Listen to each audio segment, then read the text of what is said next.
Welcome to another episode of A Day in My Tech Life with Brie. We're here at the National Harbor in PG County, Maryland. If you don't know about it, Brie is a product owner and a business analyst. She's been in tech for a year and a half and she's been crushing it. So I wanted to bring her on to this podcast so you can learn more about her, because so many people think that you have to work in tech for so many years to get to six figures, but she is somebody who actually did it within her first year working in tech. And she's doing it big, because I'm sure you've seen her car. So welcome on to A Day in My Tech Life, Brie. How Thank you doing? I'm great. I'm happy to be here. I'm so grateful that Bee chose me. I feel like I'm an underdog, so her paying attention to me is like amazing. Come on now. We was in Miami a couple days ago. We were. And she was at Poppy Steak. If you haven't seen the video, It I'm going to put it up here real quick. But Poppy Steak is lit. So Bree's definitely living a great life from tech. So I'm wondering, what made you want to get into tech? The money. Okay. Yeah.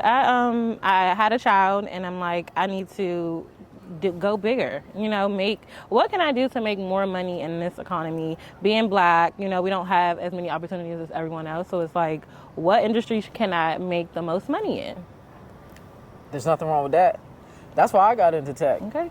I was focused on basketball, and then I started focusing on tech because I could make six figures. So growing up, did you know anything about tech? So what made you want to get into tech in the first place? Like, did you grow up knowing about tech? What made you want to get into the field? So I was in a science and tech program when I was in high school, and I did biology, so the science part of tech. And then I kind of forgot about it after high school and moved to college and studied fashion, and then came back home and started to, around like the pandemic time, started to see everyone on Twitter talking about it. That's when everybody, like the Black Tech Twitter thing started. Yeah. So that's where I kind of like discovered it, and then I started to look into it a lot, and I'm like, okay, this is the industry that I need to be in. Hey, look, no, that's for real. So during the pandemic, a lot of people learned about tech because everybody was talking about it. Everybody was getting into it without getting a degree. So Brie took full advantage of that. So Brie, where are you from? I know you said you went to fashion school and then, you were doing STEM. So where are you from? Like, what was able to like give you kind of like that opportunity to do those things? I'm originally from Washington, D.C., uptown, if y'all familiar. I grew up in poverty, in the hood, pretty much. My mom kind of made it out. She was the first person in our family to go to college. So that's kind of where she had a strict routine, like, you gonna go to college? So I had to go to college regardless. We didn't have opportunities to pretty much make it out. Like, a lot of my peers didn't make it out. Like, me being 28, I'm really young, but like my peers and older, a lot of them haven't. So I'm kind of like the poster child. Yeah, no, that's really how it is. When you grow up, not everybody makes it out of their situation. So, like, you still were able to find a way to make it out of your situation, and you found a way to provide for you and your family, too. Exactly. So can you explain to us what is a product owner, what is a business analyst, and, like, what do you do in your day-to-day? So a product owner and a business analyst, they kind of are interchangeable depending on the company. A product owner sometimes leads a BA, and a BA sometimes reports to a product owner or a product manager. But in my case, I'm kind of doing a dual role. So I meet with stakeholders every single day. I have a ton of meetings that I'm in pretty much all day, where I talk to stakeholders and they pretty much tell me what they want done to a software, what they need fixed, bugs, if they want something enhanced, or just something that they're requesting. For the companies that I work for, the stakeholders are internal. All of the stakeholders are employees of the company. Either it'll be like an HR department or a benefits department or anything that you can think of in a corporate company. All of those different type of departments come to the IT department to submit requests to fix their softwares, to get something else that will help the employees do their job better. So that's where we come in. And my job specifically is to meet with the developers to tell them what new requests we have coming in, obviously to have like refinements is what they call it, to refine user stories that I've written after speaking to the business is what we call the employees, and meeting with the developers to let them know basically this is what's coming up and to get their buy-in to the work that they're going to be completing. So that's my day-to-day. every day I'm either in meetings, talking to stakeholders, or meeting with the developers. So you're a product owner and a business analyst. So what type of money do you make doing that? Like, and I know you work remote. So what type of money do you make? $250K. For both job each or total together? Yep. Okay, so you make $250,000 doing product ownership and then also business analyst. Would you say pretty much the same thing? So can you explain how you did that? Because you've only been in tech for a year and a half. So how did you do that? Yeah. So I took a class that shall not be named, but I took an IT class for about 4 months where I gained a lot of BA knowledge. And I didn't know really what a product owner was until I got into the company that I am now, because I originally was brought on as a BA and then given a ton of more responsibilities and became a product owner. So I kind of got promoted. So I took an IT class and gained some knowledge. Well, the IT class was for business analysts. So I learned how to write user stories, how to gather requirements. I actually took a ServiceNow focused business analyst class. So I got hired as a ServiceNow business analyst. Okay. So that's kind of the niche that I work on. Shout out to ServiceNow. You know we love ServiceNow. Yes, ServiceNow pays the bills. Yeah, so I took the class, and after the class, I fixed up my resume, used the skills that I already had, because I was already in like a customer service, customer facing type roles all of my adult career. So I used those skills to translate to business analyst. So that's what I learned, and that's what I've heard. That's what you talk about. That's what a lot of other people on Twitter talk about, on Black Tech Twitter. So I used those skills. I didn't have much IT skills. I had like technical, like I knew how to do like Microsoft Suite, things like that, but mostly no softwares. So after I kind of fixed up my resume, was putting my resume out there, applying and stuff, I got a help desk position, and I was making $14.50.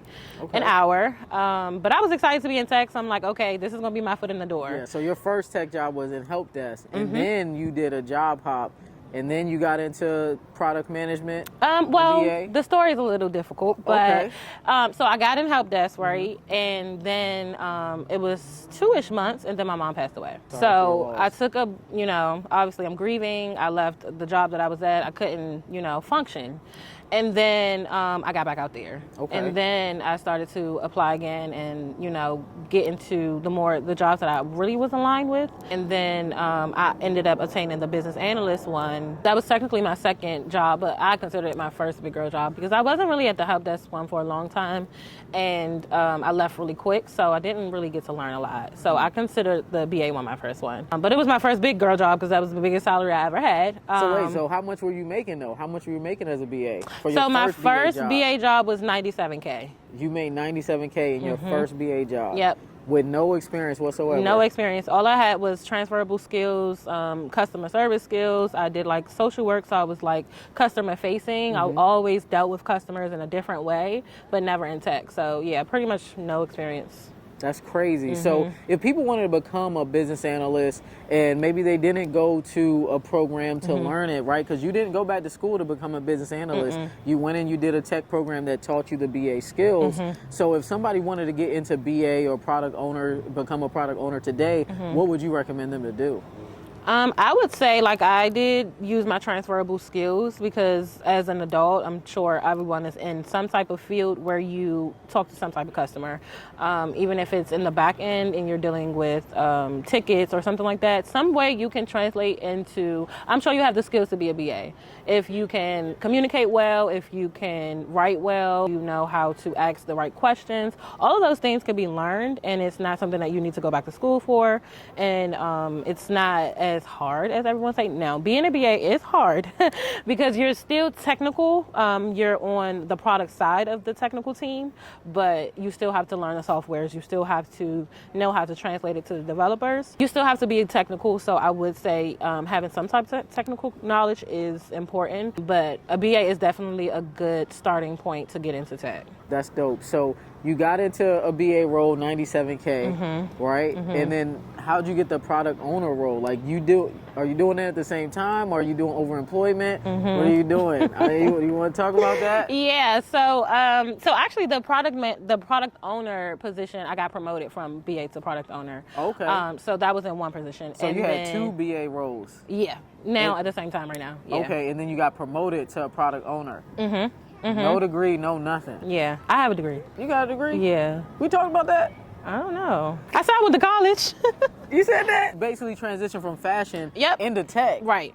Okay, that's dope. So All right. I moved to New York, came back home after my 4 years were up. I graduated with a business administration, but the concentration was fashion merchandising. Okay. So I came home, I opened up my own store, a women's fashion boutique. Okay.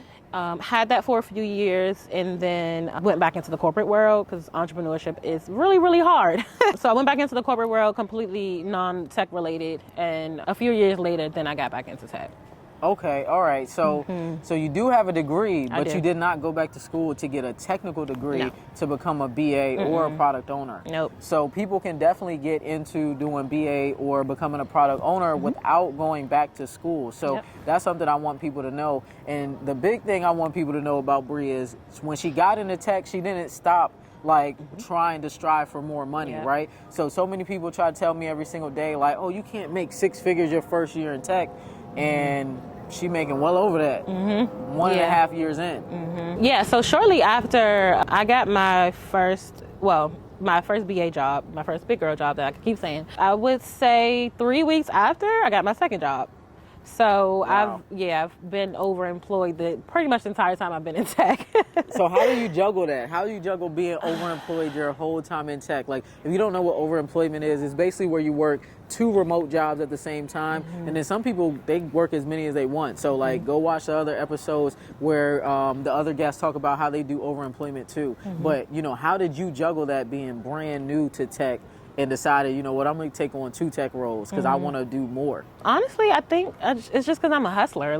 It's in me. I just always want more. I can never settle. Even when I accomplish my goals, I'm like, okay, what can I do next? Or what goal did I have next? I'm content with where I am, but I'm always striving for more. So I just kept applying to more jobs, and unexpectedly, because I was okay with my one job, one of the jobs that I had applied to called me back, and I'm like, well, okay, I'm going to just take both, and see where it goes, not knowing that I would be here having both for a year now. But it just happened, honestly. It wasn't really expected, but I'm like, I'm not going to, once I start seeing the money that I had for both, I'm like, I'm not giving up one. I just have to make it work. I have to juggle it. I have to do, but I feel like it has to be in you. If you want it, it's going to happen regardless. No, I agree with that. Everybody doesn't have it. Right. And everybody doesn't want it. Exactly. So that's something other people got to know too. Everybody doesn't want that, which is fine. But if you want more, you're going to do whatever you got to do to get it by any means necessary. Yep. Okay, so you say you're working two different tech jobs at the same time right now, right? But what does your day-to-day look like with you working two jobs overemployed at the same time? Yeah, it's pretty crazy. Some days are much, much, much worse than others. And then some days I'm actually still chilling. So it just depends. Product world is pretty much unpredictable, but I would say a good thing about being a BA and a product owner, when you learn your customers, you learn your company, you kind of make your own schedule because you're setting up the meetings, you're reaching out to the stakeholders to get those meetings on their books. So you kind of can plan your days, and that's what I do. So I don't take a lot of meetings on Mondays or Fridays, so those are my chiller days. Tuesday, Wednesdays, Thursdays, they're kind of packed depending on the week. If we have a big project coming up or if it's a bigger integration that we have to prepare for, then the meetings may come, more frequent. But some days I'll have two meetings and I'll just be doing a lot of admin work, or I'm just chilling for the day. And sometimes I'm like, okay, maybe I can just have a third one but that's just me being crazy. But yeah, even with two, you can still, you still have a little bit of downtime. You're not just, at your computer 8 hours a day.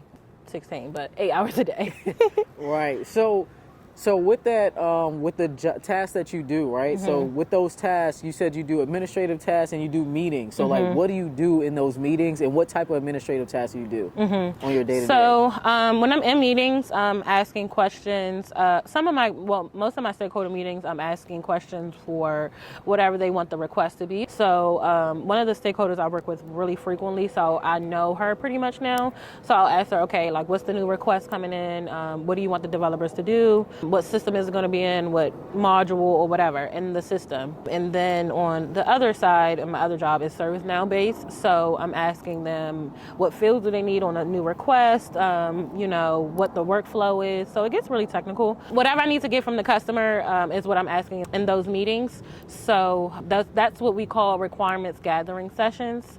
So you're getting the requirements. And then after, if I'm not in meetings, I'm either writing user stories. So user stories are what we kind of capture from the meeting. So basically like meeting notes, but in a technical form. So whatever I got from that call that I'm on, I'll capture everything that I need to capture, put it in a format that is for the correct user story, and then meet with the developers to tell them, hey, this is what the customer said, and this is what we have to do. So basically, I'm like the liaison between the business team and the technical team.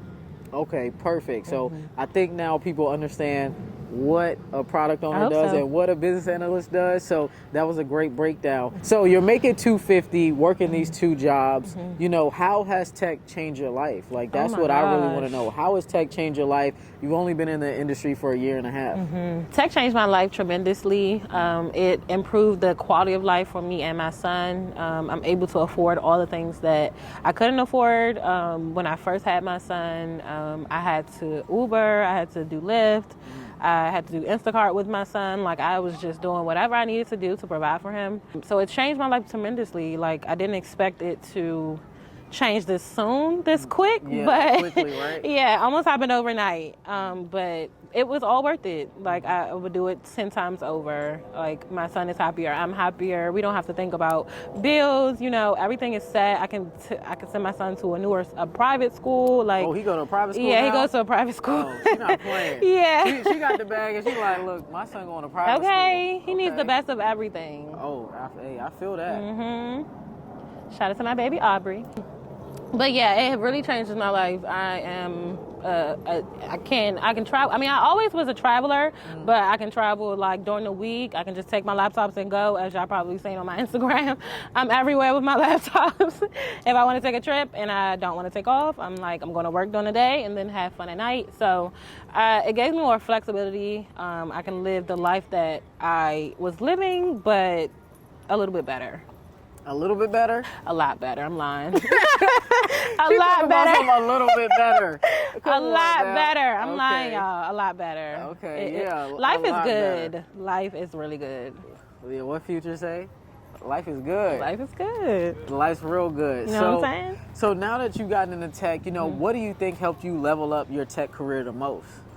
My resilience, I think, leveled me up the most because in tech, it's always changing, and when you're new in tech, it's a lot you're learning. Right. So it's so confusing. You want to give up all the time. You want to quit almost every day. I think just not giving up, honestly, will be the number one thing for me. Just remembering why I got into tech in the first place and why I want to continue to go into tech and why I just want to go to the next level. Not giving up and making sure that you keep your goals in mind. Right. At every step of the way. Yeah, I think you have to really think about your why. Like, why are you doing it? Yep. Why are you studying? Why are you trying to either transition into a new field or trying to get another job so you can make more money? You have to have a very strong why because, like you said, tech is hard. It's hard. Like, people always say, you always making it seem like tech is so easy. Yeah. I've never said that. Like, I've never said that ever, right? So tech, it becomes easier as you learn those skills, but there's always something new for you to learn. So you gotta be resilient, just like Brie said, and always keep working and keep grinding. So throughout your tech journey so far, what are the biggest challenges that you went through and how can people learn from them? Good question. Biggest challenges, I would say I work with a lot of non-minorities, and that I think was the biggest adjustment for me because I came from DC government, so it was all of the people that look like us. So that's on a day-to-day. That's kind of like my struggle, because it's like, okay, you're talking to me a certain way, but I'm gonna, keep my cool and remember my why. Why I'm here, why I'm at this job, why I'm working so hard to, create a better life for me and my son, to maintain that life. So I think that is, right now, I think that's my hardest one. And just my maneuvering different cultures, different personalities, and keeping your cool while you're there in that position, while you were given that position, because it's easy to doubt yourself, especially when you're one of the only ones that look like you on your team and the company overall. What advice can you give to people when it comes to like how they should maneuver those different things? Like, because it's different, right? Really, this is corporate issues. Yeah. So this is being black in corporate and being black in tech. So what type of advice can you give to people? I would say don't take it personally. You're at work, so it does feel personal. Everything we do feels personal. But I had to learn to not take anything personally, because we're here to do a job. And as long as you get your job done at the end of the day, that's the main goal. So as long as you are a hard worker and you know the skills and no one is able to question you or doubt your skills, then the people or the things, some things that they say, those things really don't matter unless it's obviously something that's really, really offensive. But just corporate things that you have to deal with, I would say don't take it personally, because you won't last long. No, you won't. You won't, because they're going to be able to smell it from a mile away. They're going to be able to know, like, oh, if I say such and such to you or to this person, they're going to react. And I'm going to go to HR. And they're going to get fired. So always keep that in mind. Keep your cool. Don't take it too personally. So what's one piece of advice that you can give to people that are trying to get into tech and then be in your position one day? If you're transitioning, I would say focus on one skill at a time. It's so easy to want to learn everything at one time, especially if you're on social media and you just see all of these different resources. It's like, okay, now I need to learn Linux, and now I need to be an engineer, or now I need to be a BA. So it's all of those different things coming at you, and I know I was confused because I didn't know what was going on. So I would say focus on one skill at a time and niching down, as they say, but making sure that you're skilled in that one area. So if it's a software like ServiceNow and that's your niche, if you want to be a BA or an engineer, I would just say focus on one thing at a time and making sure you are great at that one thing. So when interviews ask you something about that one specific thing, you're kind of like a subject matter expert, and you can answer all those questions. Not that, you're studying this and then you went over this and then you took a break and then you went here and you're all over the place, especially when you're new into tech and you don't have a lot of technical experience. Knowing that you can pretty much hone into one skill and be knowledgeable of that one skill or one platform or that area, that would, I think, benefit you a lot, especially coming into tech with not a lot of industry experience. So a lot of people, they end up having shiny object syndrome and they bounce from one thing to another. So you definitely don't want to be that type of person. Just like Brie was saying, when you get into the interviews, if everything seems so surface level and you don't have any in-depth knowledge, you can't say, what you've done with that technology or what you practice or go real deep on it, they're probably not going to want to hire you, right? Because if they feel like, this person, they don't have experience, but they don't really know much, and we're going to have to really train them and hold their hand, they're not going to hire you. So make sure you focus on that one skill set, just like Brie said, and that's going to help you get your foot in the door in tech. And then even if you don't really know what your niche is, just focus on getting your foot in the door, and then you can niche down afterwards as well. But just focus on that one skill. Don't jump around. So that's a great tip for sure. But yeah, this was a great episode. Thank you for having me. Thank you so much for coming out here. You brought us out to the harbor. I did. You brought me back home. So welcome home. Thank you. So Brie, where can people find you at if they want to follow you on social media, or is there anything that you want them to know about? Where can they follow you at? So Instagram, it's at Brie.couture, BRIEOUTURE_. And Twitter is at BRIECOUTURE. Look, now Brie was being very modest on this interview. I'm going to keep it real. So was I? Yeah, Brie was being very modest on this interview. So if you go follow Brie on Twitter, oh Lord, she might be flexing a little bit, because you're a Leo too, right? I am a Leo. You know, we're Leos. We're both Yeah, Leos. we so, show offs. You know, Brie worked very hard to get to where she's at. So people try to test her sometimes. So, you know, you might see her flexing a little bit. Yeah. But she's very knowledgeable. And she's good at what she does. Obviously, if she was able to get promoted with being in tech for only a year and a half. So, you know, big shout out to you. You're making $250K in tech. So if you follow Brie on social media, her name on social media is AMG Brie. So she works super, super hard for the car that she has. So she has a AMG Benz GLE 53, which is one of my favorite cars. I got the older model, but you know, she flexed up and got the big model. Beats, so. I'm just saying. You got a G-Wag too, so I'm just saying. Okay. Leos, yeah, we do a lot. Yeah, so, you know, I mean, you were able to get this car by working in tech, and then also you have your house too. Yep. Taking care of your son. So, like, how was that getting your car, your dream car? 'Cause I remember when you bought it. Insane. It was actually crazy because I'm a manifester, but I'm a doer as well. So I'll talk about something I'll do. Like if you follow me on social media, I'll be like, I'm about to do this in like a year or a few months. I'm going to do this, or I'll do like a mood board or something. And I'm literally like, I'm going to do it.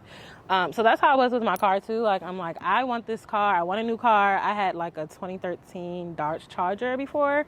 It was used, paid off, and I'm like, I want a brand new car. Like I've been working hard. I'm making all this money. You know, like I'm a car girl. I love sports cars. So I'm like, I'm gonna treat myself. You know, I deserve it.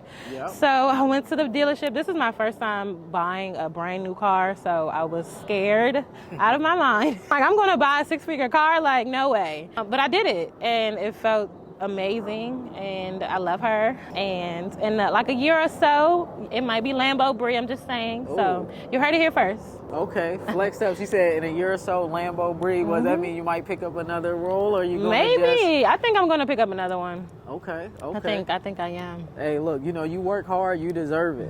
So thank you. Look, so shout out to Brie. You know, if you want to be like her, make sure you go follow her on social media. And this was another episode of A Day in My Tech Life. So make sure you like, comment, subscribe, and hit the notification bell. I'm Simone Bees. Make sure you tune in for the next episode. Peace.